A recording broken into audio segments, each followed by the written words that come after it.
Recent గా పోలీసులు మా హైదరాబాద్ పోలీసులు రప్పించారు చూసి వాడు ఏడో దాక్కున్నాడు, ఏడో కూడా తెలియదు.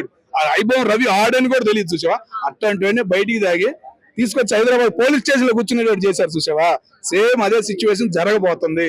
ఎందుకు ఆ మాట అన్నాను, పంజాగుట్ట పోలీసులు ఇన్స్టాగ్రామ్ కి ఆడి డేటా ఇవ్వమని అడిగారు కాబట్టి కంపల్సరీగా మాకు ఆ నమ్మకం ఉంది. సంక్రాంతి పండగకి కానుకగా కంపల్సరీగా ఈ దరిద్రుడిని, ముఖ్యంగా సీతమ్మ గురించి మాట్లాడిన ఈ నీచుణ్ణి తీసుకొచ్చి జైల్లో కూర్చోబెట్టి బుద్ధి జ్ఞానం వచ్చేలాగా చేయగలుగుతారు మా పోలీసులు, ముఖ్యంగా మా హైదరాబాద్ పోలీసులు అనే నమ్మకం ఈ రోజు మాకు కలిగిందమ్మా. ఇంకా హిందువుల గురించి కూడా, అంటే రేపులు కావడానికి భారతదేశంలో హిందువులే కారణము, హిందువుల వల్లనే రేపులు అవుతున్నాయంటూ కూడా ఆయన కొన్ని అనుచిత వ్యాఖ్యలు చేసిండు. ఆ మాటలు ఎలా చూసుకోవచ్చు? నేను ఒక్కటే అడుగుతున్నాను, విదేశాల నుంచి వచ్చంట పాపం ఇక్కడ ఆడవాళ్ళు పాడైపోయారంట.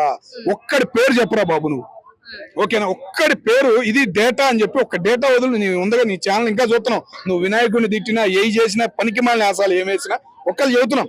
ఆ డేటా వదులు, ఆ కేసు నమోదై ఉంటుందిగా.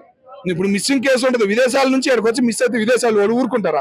ఆ దేశంలో నమోదైన కేసు కాగితం ఒకటి పెట్టి ఆన్లైన్ లో పెడతారు కదా. నువ్వంటే పోలీస్ స్టేషన్ లో ఫైల్ ఫోటో తీసుకోవాలి, మిగతా దేశాలు మొత్తం ఆన్లైన్ లో పెడతారు. మిస్ అయింది, భారతదేశంలో మిస్ అయింది, ఒక్క కేసు పెట్టి చూద్దాం. ఒక్క అమ్మాయి మిస్ అయ్యింది అని ఒక్క కేసు పెట్టి. చాలా రాంగ్ అది. తమిళనాడులో ఒకసారి ఎయిర్పోర్ట్ కు రావాల్సిన ఒక అమ్మాయి ఎయిర్పోర్ట్ తెలియక వేరే చోటకి వెళ్తేనే గంటలో పోలీసులు పరిగెత్తిచ్చారు అమెరికా.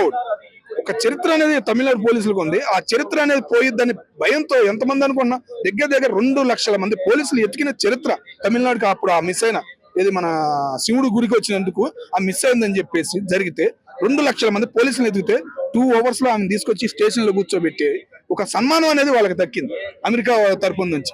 అట్లాంటి వాళ్ళు పోలీసులు, మన భారత పోలీసులు తక్కువ అంచనా వేయడానికి లేదు.